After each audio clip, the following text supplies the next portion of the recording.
You might have grown up hearing that there are two topics that you should never talk about in public: politics and religion. But I am here today to show you that we can actually have a really good conversation about faith with no problem. Doesn't matter who you are or what your English level is. I'm Phil from Mayak. I teach English here in the Czech Republic, and thank you for joining me today as we talk about faith. So let's start with the basic question. What even is faith? Now, even that question, what even is faith, I put the word even in there, and I realized maybe that doesn't make sense, or that wouldn't come naturally to you. Why would I use the word even in this sentence? Well, even here is an adverb.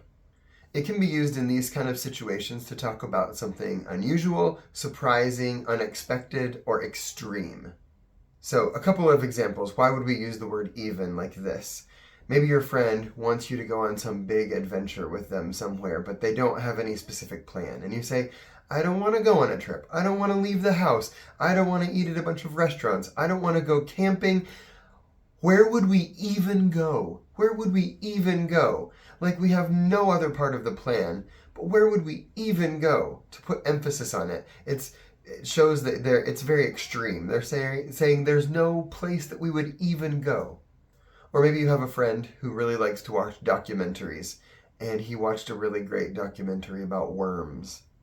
And he says to you, oh, did you see that great documentary about worms last week? And you say, look, I don't have time to watch anything. I can't even watch my own shows just for fun. So why would I even watch this documentary about worms? That's not even interesting to me. So we put even in there to put emphasis because it's an unexpected thing. You wouldn't expect him to watch some random documentary about worms when he doesn't even have time to watch his own stuff. So my question today was, what even is faith? There are lots of things we could talk about, but what is it even? What's the basic definition? So the dictionary says, at least the dictionary online, says that it's to put complete trust or confidence in someone or something. And since most people think of the word faith in some kind of spiritual or religious context, it wouldn't hurt to see what the Bible actually says about it. And there's kind of a definition in the Bible, pretty clear one.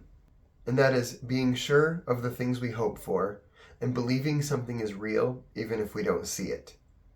And that kind of makes sense too, I think, for the definition of faith.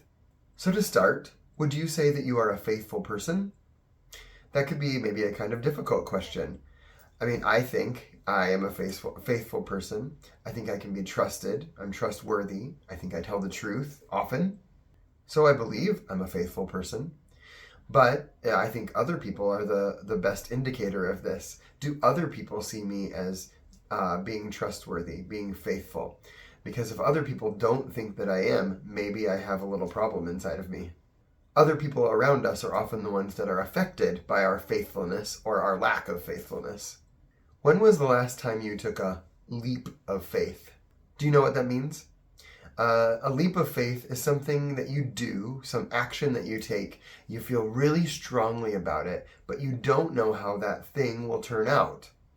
It's actually a risk because you don't know if you will succeed or fail in that thing, but you believe it so strongly that you know you have to do it. So we kind of say it's a leap, like a jump of faith, because you're jumping into something you don't know. It's the unknown. I took a leap of faith when I first came to the Czech Republic from the United States. I didn't really know what I was getting myself into. I really believed that God was leading me in this direction, but I didn't know what was going on and what I would really be doing, and that I would spend so much of the rest of my life in the Czech Republic as well. It was a big risk, but I felt very strongly about it. I believed that God was saying, yes, do this thing. And so it was a leap of faith because I had to leap into the unknown and trust that God would meet me here. Is it helpful to have faith in something or someone when you're going through a really difficult time? Let's take a break just for a second. We have the phrasal verb have faith in. We always need in at the end of it. Have faith in someone or have faith in something. So is that helpful to have faith in something or someone when you have a hard time? I would say it's definitely worth it. Probably you would say the same thing. We need someone or something to trust in during these hard times. And I think most everyone has someone or something that they trust in during hard times. It's a matter of who or what this thing or person is. Of course, there are levels of helpfulness in a person or a thing. Some people turn to drugs or smoking or other things that aren't good for them. But when they have difficult times or stressful times, it's the thing that they feel like they need to help them get through. I've said before that I believe in God, and so God is the one that I have faith in. And maybe I'd like to clarify this. It's not just a belief in God, some cognitive belief that I believe He exists and somehow that helps me in my hard times. But I have a relationship with Him, so it helps me know who I am in relation to the Creator of the earth. That I know that I have a relationship with this loving Father who will help me and love me and be with me and sort of catch me when I'm having that hard time. I've had some difficult times, especially in the last few years, with family and just life difficulties. And I've often said that I can't imagine how somebody would go through such difficult things, and many people go through much harder things without having God with them. God is a lot more than just some ethereal presence. I really do believe that I have a relationship with this God of the universe. And in dark times, it often feels like I have a friend who is close by. Even when nobody is around me, I feel that I have my friend with me, who's God. So what or whom do you have faith in, especially in hard times? Is it God? Is it a higher power? Do you have faith in your family, in your friends, in somebody else, something else? And how is that working out for you? Because hard times will come. They will always come. And I think it's really important to evaluate how we go through these hard times. And if the people around us that we're counting on, are they helping us? Are they helping us to process this? Are they helping to care for us? I like the opposite question too. Can have bad answers, but I like it. Have you ever trusted in somebody, had faith in somebody, and it just blew up in your face? The whole process went backwards. It was not what you expected would happen. We even say, it backfired on me. I had faith in this person and it just backfired.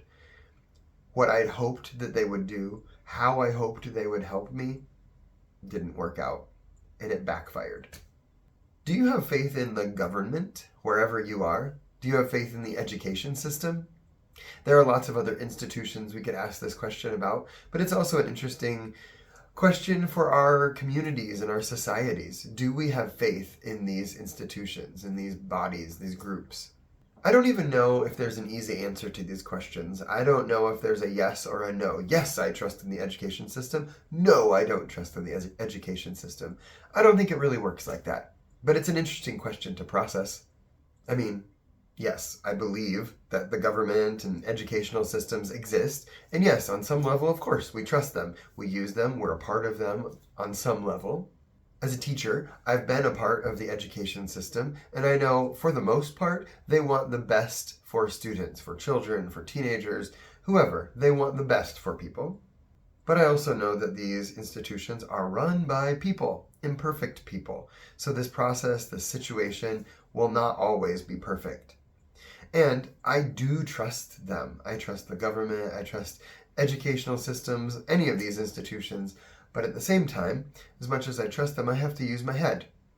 I need to know who I am and what I believe so that when I find a contrast between me or my family and this institution, I need to know that is a divide, that's a problem, and how do we move forward? What's the best way, for example, in an education system when there's a big disagreement on something, or in a government when there's a big disagreement? How do we move ahead being a part of a society, but still having some disagreements?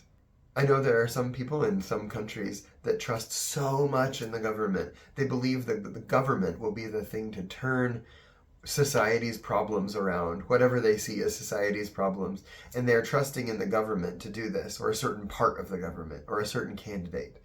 They trust that this will be the thing that changes things. Maybe that's too much trust.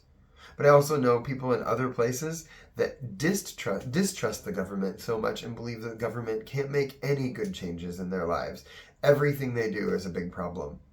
And maybe in some cases that's true, but maybe that's too much distrust in the government. It's interesting too, because this question is like on this big macro level, like trusting in institutions like government and education. But what if it's on the micro level? What if it's person to person? We don't always agree with people, but we have to get along. We're a part of a society together. So how can we have disagreements with our neighbor, with our friend, with coworkers, with people we love, people we like, and people we don't even know very well? How can we do that better? I personally think this is all wrapped up in the question, do we have faith in someone or something? How much faith can we have in a person? Can we grow our faith in other people? Can we grow our faith in God even? Thanks for joining me today for this short little chat about faith. I'm sorry that we can't be face to face and it's not even really a conversation because I'm the only one talking, but I really do love to have these kind of conversations with people. So if you're nearby, if you're in Brno, Czech Republic, and you want to have some more talks about faith, I would love it. I love these deep conversations. If not, leave a comment or send me a message and I'd love to chat more about it with you.